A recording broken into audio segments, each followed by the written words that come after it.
नमस्कार दोस्तों मेरा नाम प्रमोद कुमार निषाद है और आप देख रहे हैं रोजगार विद प्रमोद यूट्यूब चैनल। दोस्तों आज हम चक्रवृद्धि ब्याज पर बात करने वाले हैं। चक्रवृद्धि ब्याज के सवाल को लगाने का बेस्ट अप्रोच क्या होता है, परीक्षा में आप लोग सवाल को कैसे फास्ट सॉल्व कर सकते हैं उसको आज हम लोग समझेंगे।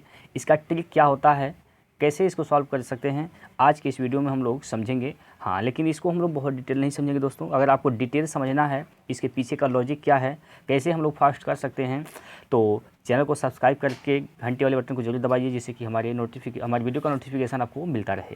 ठीक है दोस्तों, अगर आप कहेंगे, कमेंट करेंगे तो मैं इसका एक वीडियो ला दूंगा जिसमें डिटेल आपको समझा दूंगा कि कैसे इसको सॉल्व कर सकते हैं। ठीक है, बाकी हम लोग ट्रिक की बात करेंगे, ट्रिक आपको समझ में आएगी। चलिए, आपके सामने CI यानी चक्रवृद्धि ब्याज का सवाल दिया गया है। पहला क्वेश्चन आपके सामने यहाँ पर यह है कि 10%, इसमें बोला गया है 10% वार्षिक दर से 3 वर्ष के लिए किसी धनराशि के चक्रवृद्धि ब्याज तथा साधारण ब्याज का अंतर 620 रुपये हो तो वह राशि कितनी होगी। जैसा कि यहाँ पर देख पा रहे हैं, यह बैंक PO 2010 में पूछा गया क्वेश्चन है। ठीक है दोस्तों, तो इस सवाल को आप कैसे हल कर सकते हैं, कैसे सॉल्व कर सकते हैं, क्या है इसका बेस्ट अप्रोच, इसको हम लोग सीखते हैं। चलिए, इसमें कुछ नहीं करना दोस्तों, आपको कोई फार्मूला नहीं रखना है, आपको बेसिक ट्रिक की सहायता से आपको इस सॉल्व कर सकते हैं। तो क्या करेंगे, इसमें 10% को आप लोग भिन्न में लिखेंगे। 10% का मतलब होता है 1/10। 10% का मतलब होता है दोस्तों 1/10।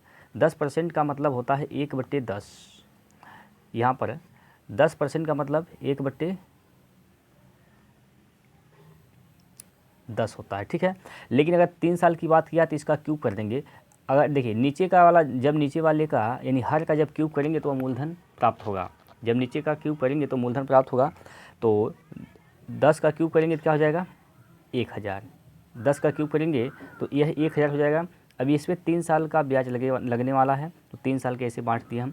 3 साल पर ब्याज लगने का मतलब क्या होगा दोस्तों, 3 साल पर ब्याज लगने का मतलब 1000 पर 10% पहले साल ब्याज लगेगा, यानी 100 रुपया ब्याज लगेगा।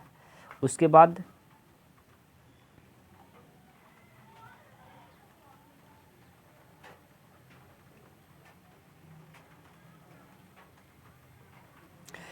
100 रुपया ब्याज लगेगा पहले साल, फिर 100 रुपया दूसरे साल भी लगेगा और 100 रुपया तीसरे साल भी लगेगा।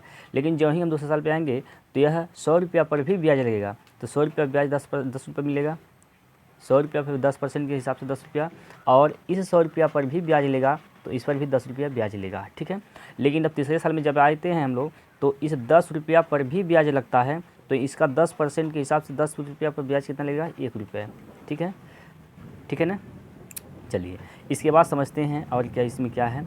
जो ऊपर का यह 100 3 बार लिखा गया है दोस्तों, यह आपका साधारण ब्याज होता है, यह साधारण ब्याज है। और जो नीचे दिया गया है दोस्तों, यहाँ पर यह देख पा रहे हैं आप लोग, यहाँ पर यह 4 10 10 10 3 बार और 1 बार लिखा गया है। यह अंतर होता है दोनों का, चक्रवृद्धि और साधारण ब्याज का अंतर है।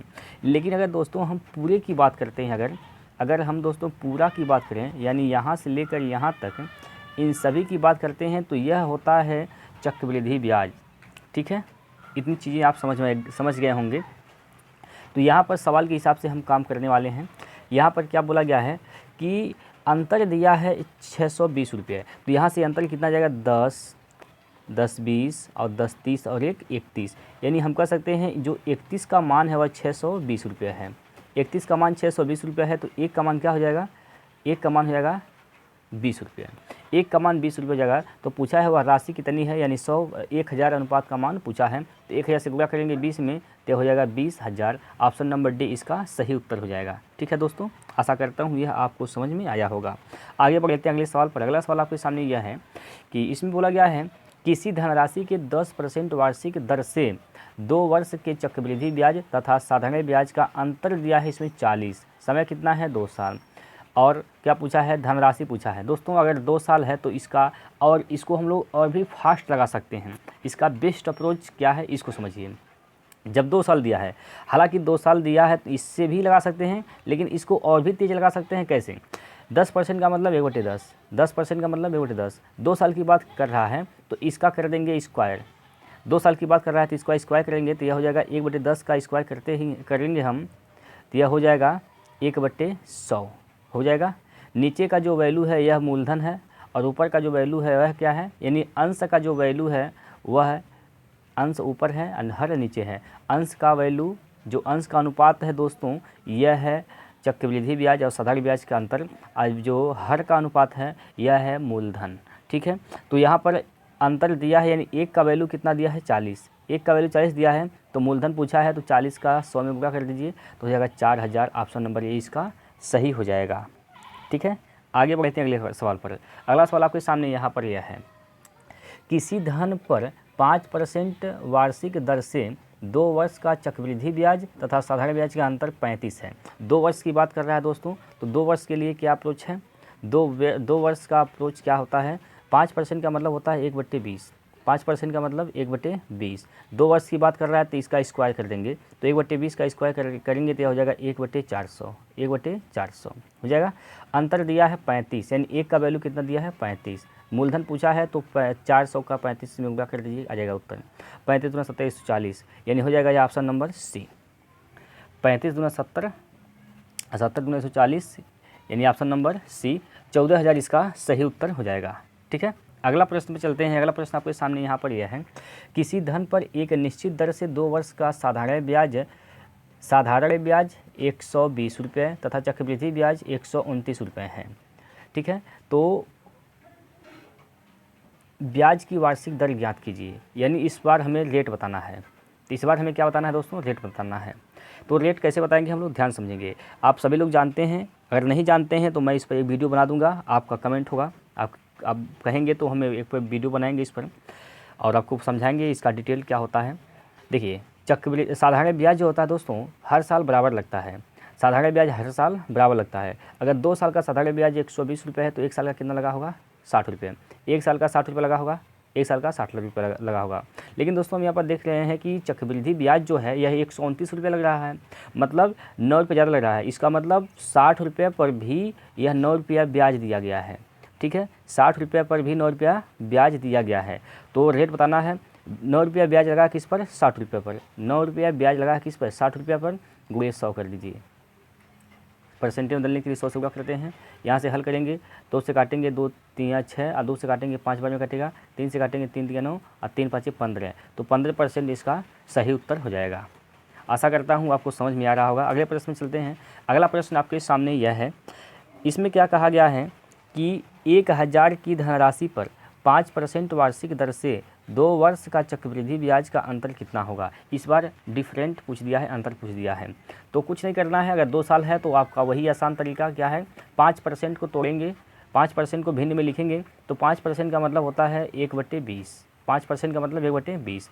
2 साल की बात कर रहा है तो इसका कर देंगे स्क्वायर, इसका हम लोग क्या कर देंगे स्क्वायर कर देंगे, तो 1/20 का स्क्वायर करेंगे तो हो जाएगा 1/400, 1/400।